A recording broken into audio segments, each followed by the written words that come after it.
Right, so this carburetor is going to come off. I've got my tripod with me today, so I've got a bit of time to take this off. This is why I prefer the other ones and do this with 2 bolts. Just take them out and it's off. These bolts go right through this air filter housing.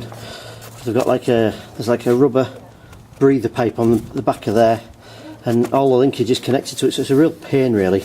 But I'll stop grumbling.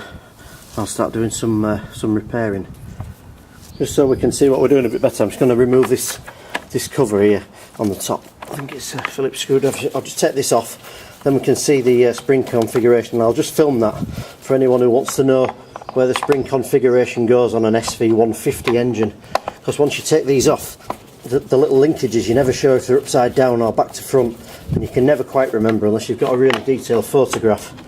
It's a bit of a faff really. I'll take this top cover off here. I like to do this just so I can get in a bit better, and also when I'm filming the videos you can see exactly what I'm doing as well. Take them out of there. Remove this petrol cap as well. Take that off.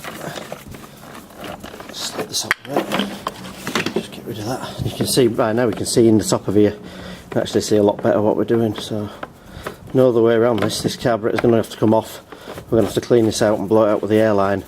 And get some carb spray, some carb cleaner in it, and clean this off. Let's have a quick look in here. So this is the configuration as it starts. It's lucky for me because I always have this video to look back on. You can see how these linkages go in here. They only go one way around. And if you take this off, as we will in a minute, you'll see that you can get in a bit of a mess somehow. It's not that difficult, but you can just get in a mess and think, well, why don't this go back on? So we'll just unbolt this. All I'm going to do here, just get a 10mm socket and we'll just back these right out. They go right through here. Can you see here? They go right through here into the actual engine of this mower. I forgot actually, I've been asked for a shout out. This is for Harry Hurst. He's my newest subscriber on YouTube. I think you're 10 now, Harry, aren't you? Anyway, so he likes my lawnmower channel, so that's great. Welcome, Harry Hurst. And there's a shout out for you. So let me get some tools and we'll take this off. I'll just get a 10mm socket here. Just back these off. I'll just pull these right out. Yeah, as I said, I've never got one of these going with quick start and it's just kept running ever. I've always had to do this. So back that off. Let's just take this out of here. I might even take this recoil cover off as well so we can have a really good look. In fact, I might just do that now. I'll just whip this off the top of here so we can see in here as well. We can actually see right from the top where all these springs and linkages go. I've just moved all this out of the way here, this recoil cover. Don't need to take that off. But you can see in here, this is what we've got. These 2 bolts that go here, there's one here and one through the back, actually bolt into here. They just go in on their own. There's no nut on the back of it or anything like that. It just tightens itself up. So I'll pull these out of here. I just want to film in here. Can you see these springs at the back? I want to make exactly sure these go back in the right place as well. So this will be really helpful for anyone with this SV150 Mountfield mower. If they've taken this carburetor off to have a go, there's your moment you can screen grab with your phone and put this back together. Just another one there I've missed as well. That one needs to come off as well. That's just holding it on. We should have done that first. Just take that off as well. I've got that out, as you can see. I'm just holding everything together. You know, not literally, but well, kind of.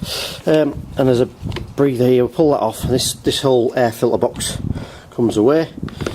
And now we've got the problem with the fuel line.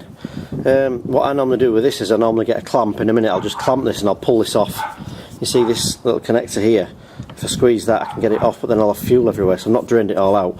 I normally just get some mold grips and tighten it. I normally just put a bolt in the end as well, so I'll do that now. Saves petrol filling out everywhere. Even if you drain this out, you're still going to have a bit of fuel in here anyway, so this probably isn't the best way to do this, but if you can think of a better way, let me know. So I normally just grab it here and I'll just snip this. I've always got some more pipe if I need to put it back on. I just don't want to do it too tight, so I'll just get hold of that like that. And I'll just pull this clip off. The whole thing starts to drop down, you see. It's a little bit fiddly.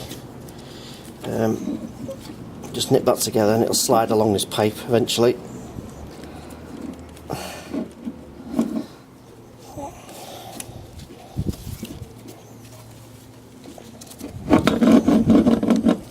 See, like that, eventually got there, didn't we?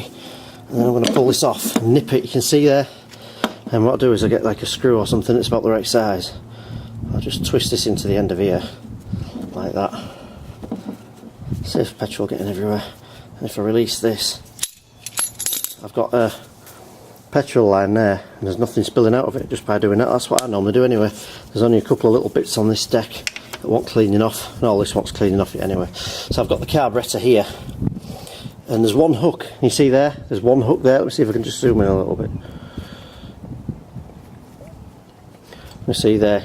I'm going to try and unhook it from here and just get this away. I just have to work out exactly what angle to get it on. See, that one's come off now, the top one's come off, and I'll slide the bottom one off and try and keep as much together as you can. There's a little washer on the back of there, slightly different on this. It actually sits on there that can go back in the carburetor. So I've got this carb off, and we're going to give it a clean up first so no bits go inside. I'll just clean it off, just a bit dirty on the outside, and then we'll take it off starting at the bottom. Just take this, take the bottom of this carburetor off here, we'll unscrew that, and we'll put the petrol in a container and we'll dispose of that correctly. So I've got the carb off. I'm just going to brush it off with a little bit of old petrol and just clean it off. I'm going to blow it off with the air compressor, and then we'll just take this apart and clean it up